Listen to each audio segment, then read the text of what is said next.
Hello friends, আজকে আমরা 2 মিনিটের মধ্যে তোমাদেরকে 3টে অ্যামেজিং টয় বানিয়ে দেখাবো। তো আমাদের প্রথম টয়টা বানানোর জন্য আমরা এই ধরনের একটা ম্যাচ বক্স নিচ্ছি এবং একটা আইসক্রিমের স্টিক নিচ্ছি। সেই স্টিকটাকে রাবার ব্যান্ডের সাহায্যে ভালোভাবে এর মধ্যে লাগিয়ে দিয়েছি। এই স্টিক দুটোকে আমাদের ভালোভাবে এর মধ্যে লাগানো হয়ে গেছে। এরপর একটা আমরা জামার বোতাম নিচ্ছি এবং একটা রাবার ব্যান্ড নিচ্ছি। রাবার ব্যান্ডটাকে এর মধ্যে ভালোভাবে আটকে দিচ্ছি।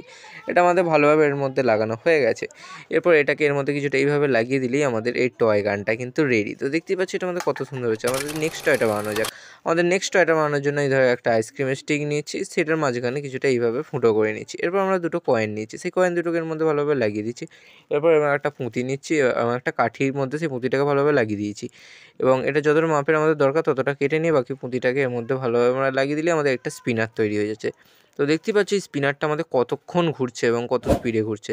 তো ভিডিওটা ভালো লাগলে অবশ্যই চ্যানেলটাকে সাবস্ক্রাইব করে ভিডিওতে একটা লাইক করে দিও। আমাদের 3 নম্বর টয়টা বানানো যাক। আমাদের 3 নম্বর টয়টা বানানোর জন্য আমরা একটা পুরোনো পেন্সিল ছোলার নিচ্ছি এবং স্ক্রুড্রাইভারের সাহায্যে এর যে ব্লেডটা সেটাকে বার করে নিচ্ছি। এরপর একটা আইসক্রিমের স্টিককে মাঝখান থেকে আমরা ভেঙে নিয়েছি এবং ফেভিকুইকের সাহায্যে এই ব্লেডটাকে এর মধ্যে কিছুটা লাগিয়ে দিচ্ছি ভালোভাবে। তো চলো এটাকে ভালোভাবে লাগানো যাক।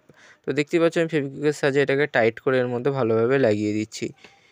ভালোভাবে এটাকে আমরা লাগিয়ে নেবো এবং যাতে এটা একটু দেখতে সুন্দর লাগে তার জন্য আমরা এর মধ্যে একটা ব্ল্যাক টেপকে চিপকে নেবো। তো দেখতেই পাচ্ছ এটা আমাদের রেডি হয়ে গেছে এবং এই ব্ল্যাক টেপটা লাগানোর জন্য এটা কিন্তু আমাদের অনেকটা মজবুত হবে এবং দেখতেও অনেকটা ভালো লাগবে। তো আমি দু সাইডেই ভালোভাবে টেপ লাগিয়ে নিয়েছি। তো এটা আমাদের তৈরি হয়ে গেছে একটা পেপার কাটার। এই পেপার কাটারের সাহায্যে তোমরা যে কোনো ধরনের পেপারকে কিন্তু খুব ইজিলি কাটতে পারো। তো তোমরা পুরোনো পেন্সিল ছোলার এবং আইসক্রিমের স্টিক দিয়ে এটা অবশ্যই একবার বাড়িতে বানিয়ে দেখো। এটা খুব সহজেই বানানো যায়। তো ভিডিওটা যদি ভালো লাগে চ্যানেলকে সাবস্ক্রাইব করে ভিডিওতে একটা লাইক করে দিও, কমেন্ট করে জানিও ভিডিওটা তোমাদের কেমন লাগলো।